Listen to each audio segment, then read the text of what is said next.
And it's important to note that from birth, as we just learned, if the whole world lies in the evil one or the wicked one, then the Bible is speaking of this or calls this and classifies this as spiritual wickedness. Spiritual wickedness. Specifically spiritual wickedness in high places, as Ephesians 6:11 through 12 speaks. It calls it the spiritual wickedness in high places. All the bad, all the darkness in the world has produced a deep darkness or spiritual depression. And spiritual depression is a feeling of sadness, a feeling of inability, a feeling of hopelessness. In other words, people believing that things won't get better, things can't get better, things won't change. That's happening as a result of the contamination of man. That's happening as a result of the reality that mankind has caused people to live in. When in actuality, it's the reality that Satan has caused people to live in. The wickedness, the spiritual wickedness has caused this state of affairs in the world, has caused there to be a lot of bad happening in many different places. Think about it. How many days of your life have you woke up and went throughout the entire day if you heard news? If you heard news, how many times have you heard news and you throughout your life and you mostly heard them talk about just good things without any bad things? What that tells you is the scale or the magnitude of which this problem exists. And although it's not called wickedness, it's not called evil, it's not called darkness, or those words are not used, but it is those things that are encouraged by the wicked one, by Satan. We're not turning there, but in Job 1, when the Lord asked Satan, when Satan came before the throne of God, the Bible declares that the Lord asked Satan, where did he come from? He said that he came from walking up and down, going to and fro, and walking up and down in the earth, basically causing this kind of behavior, causing contamination, making things unfit for use, making people unfit for God's use. That's what his goal was, to make people unfit for God's use. That's what happened. That's what he was trying to do with Brother Job, wasn't he? Trying to suggest that Job would be unfit for God's use. We must recognize is that from birth, this evil way of life is continuously shared as information or taught by others in the community. It's taught when it's advertised. It's taught when information is continuously provided about it. It's taught. And sometimes the way that it's taught is glamorized. Glamorized in such a evil is glamorized in such a way it makes more people want to be evil because it's glamorized. That's just the way that it's being marketed. But what we must recognize is that regardless of how it's marketed, that which causes spiritual depression, that which causes people to be separated from God or to walk in a way or live in a way that's not pleasing to God, is spiritual wickedness. It is Satan's tool that he's using to separate people from God. Just like a lost sheep. Think about it from the perspective of a lost sheep. A sheep being separated from the flock. Just like a sheep being separated from the flock, new or bad behaviors cause the lives of people who don't know are influenced to a new way of life to alienate themselves from God, to alienate themselves from God's way without even knowing it. So it's important to recognize when we become born again, if we are submerged in darkness, just as we learn in Ephesians 6:11 through 12, if we are submerged in darkness in the world, that means that every baby that's born into the world, they're going to be exposed to some information or some knowledge or be taught something, and not necessarily taught something by a person that may be standing in front of them. It could be that they would hear it. They may see it on television. It may be that they may see it on the internet. But recognize that they're being taught or given information, and that information becomes a part of their knowledge base. And that information then begins to contaminate. What we must be careful of and what we must recognize is that this is a way of being able to alienate people from God. This is a way of causing people to become hostile toward God. So the Lord spoke about this many different times and tried to help the children of Israel to recognize that although there is this darkness in the world, you must live this new way. There must be a new you, and that new you is a person who doesn't live in man's reality. That is man's reality, but you live in God's reality. And God's reality is simply looking at the world through the lens of his word. Just the way God looks down on the world, we look at the world through the lens of the word of God. And when we do so, we see God's hand at work. We see God doing things and keeping God's people. Go over to Isaiah 60, which is our Bible memory verse. In Isaiah 60, our Bible memory verse starts at the first verse. And it reads, "Arise, shine, for thy light is come, and the glory of the Lord is risen upon thee. For behold, the darkness shall cover the earth, and gross darkness the people. But the Lord shall arise upon thee, and his glory shall be seen upon thee. And the Gentiles shall come to thy light, and kings to the brightness of thy rising." Our Bible verse comes out of the book of Isaiah, the 60th chapter, verses 1 through 3. Here, the Lord sends this message to the children of Israel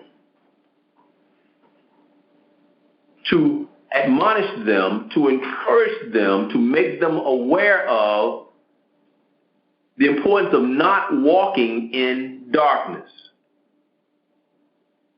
See, they were walking in darkness. And what does it mean to walk in darkness? It means to walk in wicked behavior. It means to emulate wicked behavior. It means to follow the wrong shepherd. It means to follow the person who is doing the wrong things. It means to follow people who speak the wrong things or speak things that cause you to be alienated from God. And when you follow people who speak things that cause you to be alienated from God, when you spend time around people who cause you to be alienated from God or to say things or to do things that alienate you from God, you walk in darkness. Think about it from this perspective. If you were in the presence of a light, if it was night and you were in the presence of a light and there was no other lights around, just the light that you were in the presence of,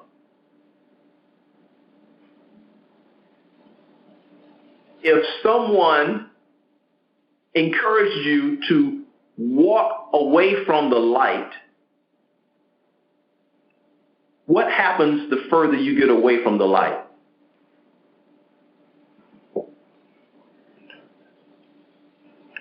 darker it gets, the darker it will get around you, the less you will be able to see. This is what walking in darkness is. It means that you are alienated or estranged from God. You can't see God's reality. You can't see God's hand. What you do see is things that are not true, things that are evil, things that are bad, things that are dark. That's what you do see. You see behavior that's not like God. That's what you see immediately. And you see it all around you. That darkness, it increases, it intensifies the further you get away from that light. Just like a sheep being separated from the fold. And so what the Bible memory verse is trying to help us understand is a message that God sent by way of the prophet Isaiah to the children of Israel. The same message applies to us today. And that message is to arise from spiritual depression, to arise from this darkness, from this dark behavior. Shine because God's goodness is shining in their lives. And God is giving them the vehicle so that their life can be better. God is giving them the way to move from a bad way of living to a good way of living. God is encouraging them to live in his reality instead of man's reality. See, what they see around them is the darkness or the wickedness of man. And it's intense, what they're experiencing. And what many of them began to do is to begin to behave the way the people in that area behave. In the movie series Star Trek, there's this group called the Borg, and this group called the Borg had a reputation for assimilating people. And that assimilating people meant that basically those people moved away from who they were to being like the Borg. And so the people became less of who they were, and they became uniformly more like the Borg, where the Borg were like electronic extensions of a computer. Part human, part computer. But recognize that this is the same thing that wickedness does to people. The further you go into that darkness, the more you follow that way of life, the more it consumes a person, the more it takes control of a person. And unfortunately, the more it alienates that person from God. This is what the Lord is trying to get the children of Israel to see and to understand that he is providing a path back for them. That's why he said for them to recognize that what he's doing inside of them is going to be such a good work that other people are going to see the light of God through their behavior, through the way that they live, through what the goodness that's happening in their life. They're going to see that light and they're going to be drawn to it. Specifically, Gentiles will be drawn to it. The key to recognize is the same thing is true for us today. It is through Jesus Christ that we are able to see this light. And it is through Jesus Christ that we are able to come out of the spiritual wickedness that we found ourselves in, that we were raised in, that we were exposed to in the world that we live in the time that we live. And think about it from this perspective. Although there is spiritual wickedness today, there was evil decades ago. It was a different level of evil, a different type of evil, but it was still evil decades ago. And that evil that was there, that wickedness that was there, that bad moral behavior that was there, that behavior contributed to people being alienated from God. It contributed to people's lives being harder, people having a more difficult time in life, people struggling, people not understanding how day to day they were going to make it because of the evil that was present and the evil way that they had been taught to live. They had been taught to live in such a way that they behaved in such a way that they were taking value away from themselves. And let me just give you one example of this. When people are taught to take your money and then to go and drink, and then you get to the point to where you drink so much that you spend a lot of your money drinking, and you have other needs in your life, but yet you spend a lot of your money drinking, then what you've done is learned an evil way that takes value away from yourself, and it causes you to destroy your life. So what you have to learn to do is to move away from that old person, that and the Bible calls that fleshly behavior, to the new person. That transformation or that change must occur. That's just one small example. But recognize that this is what God desires for his people. He desires that we walk in the light. He desires that people would see the goodness that happens in our life, that people would see the favor that happens in our life and be drawn to it so that they can come out of the darkness that they're in. But that comes with the new you. The new you is the one that's changing from the old person to the new person, from the fleshly way of living to the spiritual way of living. Oh, praise be to God, from whom all blessings flow. It is our prayer at Clay Family Ministries that your life has been increased with the increase of God through this study. We appreciate and are thankful for your fellowship during this life skills study segment.